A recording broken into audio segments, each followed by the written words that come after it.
Assalamualaikum warahmatullahi wabarakatuh. Saya Bintang Gora Wibowo ingin mempresentasikan materi yang berjudul bahasa gaul menjadi hal yang lazim bagi kalangan milenial.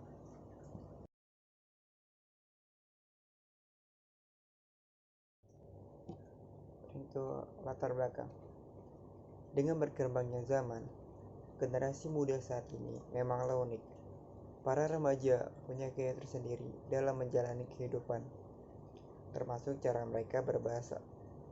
Remaja sering sekali dikenal dengan masa pencarian jati diri, karena fase remaja merupakan peralihan antara masa kehidupan anak-anak dan kehidupan orang dewasa.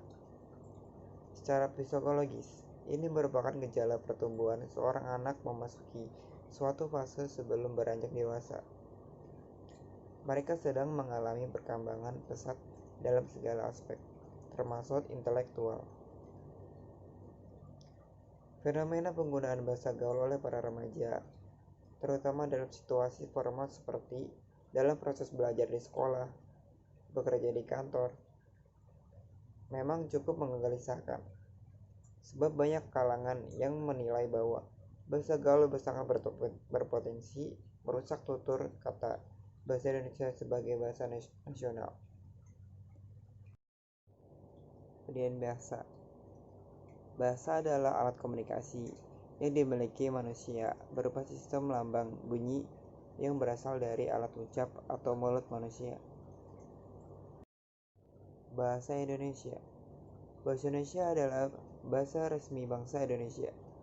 Bahasa Indonesia juga menjadi bahasa persatuan bangsa Indonesia. Bahasa gaul. Bahasa gaul atau bahasa prokem merupakan bahasa yang tidak formal di Indonesia. Bahasa gaul dijadikan sebagai bahasa dalam pergaulan anak-anak remaja. Pada dasarnya, bahasa gaul anak remaja memiliki ciri khusus, singkat, lincah, dan kreatif, yang tidak terlalu jauh berbeda dari bahasa Indonesia formal. Adapun contoh dari bahasa gaul itu seperti penggunaan kata gua atau gue. Kata ini sudah digunakan oleh suku Betawi sejak bertahun-tahun lalu dan menjadi kata untuk menyebut saya. Kemudian itu ada lo atau lu dan sebagainya. Kata ini juga sudah digunakan oleh suku Betawi sejak bertahun lalu dan menjadi kata untuk menyebut Anda atau kamu. Kemudian itu juga ada bonyok. Kata ini merupakan singkatan dari bokap atau nyokap atau orang tua. Tidak jelas siapa yang mempopulerkan kata ini, tapi kata ini mulai sering digunakan di periode awal 2000-an ketika bahasa SMS mulai populer di kalangan remaja. Kemudian ada kata lebay, merupakan hiperbol dan singkatan dari kata berlebihan. Kata ini populer di tahun 2006-an. Kalau tidak salah, Ruben Onsu atau Loga yang mempopulerkan kata ini di berbagai kesempatan di acara-acara televisi. Kemudian itu ada jaim. Ucapan jaim ini dipopulerkan oleh Bapak Dr. Handes Sutoko Purwosasmito, seorang pejabat di sebuah departemen, yang selalu mengucapkan kepada anak buahnya untuk menjaga tingkah laku atau menjaga image. Pengaruh bahasa media sosial pada kalangan remaja. Penggunaan media sosial juga berpengaruh dalam pengembangan bahasa sosial. Banyak sekali bahasa gaul yang tercipta melalui media sosial. Bahasa-bahasa yang digunakan dalam sosial media dapat mengancam bahasa Indonesia itu sendiri karena dapat menghilangkan rasa sopan santun terhadap orang lain. Adapun pengaruh negatif yang ditimbulkan akibat bahasa yang banyak di media sosial, yaitu yang pertama adalah para remaja kurang mengenal dan tidak lagi menggunakan ejaan yang disempurnakan atau EYD. Yang kedua adalah para remaja menganggap remeh bahasa Indonesia dan tidak ingin mempelajari bahasa Indonesia yang baik dan benar. Yang ketiga, para remaja tidak terbiasa menggunakan bahasa Indonesia baku, sementara penggunaan bahasa Indonesia harus dipahami karena dilakukan untuk berbagai macam pekerjaan, surat menyurat, pembicaraan resmi, dan lain-lain.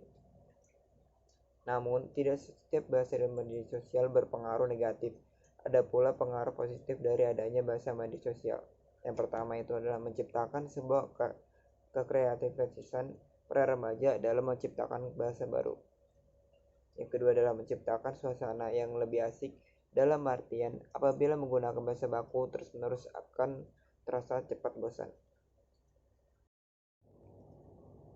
Pengaruh bahasa gaul terhadap bahasa Indonesia. Penggunaan bahasa gaul ini membuat remaja makin sulit mengetahui bahasa Indonesia yang baik, yang benar, dan benar. Bahkan penggunaan bahasa yang terlalu sering membuat orang-orang tak sadar bahwa bahasa gaul tersebut bukan bahasa yang baik dan benar.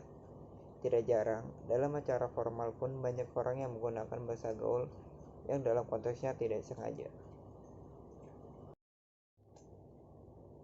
Cara mengatasi perkembangan bahasa gaul.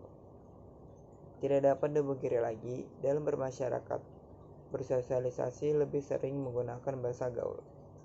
Anak-anak dan para remaja dalam perkembangan psikologis pun tidak bisa ditolak atau dicegah untuk tidak terbiasa dengan bahasa gaul. Yang dapat kita lakukan dalam menghadapi perkembangan bahasa gaul ini yaitu, yang pertama adalah memberi pengertian yang lebih mendalam akan pentingnya berbahasa yang baik dan benar. Yang kedua, menanamkan sikap cinta bahasa sendiri pada anak atau remaja dengan berbagai cara. Contohnya itu mengadakan lomba puisi dan lain-lain. Yang ketiga adalah inisiatif dan kemauan yang kuat dari dalam diri sendiri untuk memperbaiki bahasa Indonesia. Kesimpulan dan saran. Jadi, keberadaan bahasa gaul memang sangat mengganggu eksistensi bahasa Indonesia. Namun, di sisi lain, kita tidak bisa mencegahnya, apalagi di kalangan anak-anak dan remaja karena perkembangan psikologis. Keduanya menuntut mereka agar diakui di masyarakat, dan salah satunya dengan mengikuti tren bahasa gaul itu sendiri. Oleh karena itu, perkembangan bahasa gaul itu tidak dapat dicegah, tetapi dapat diminimalisir jika kita kembali meningkatkan eksistensi bahasa Indonesia itu sendiri.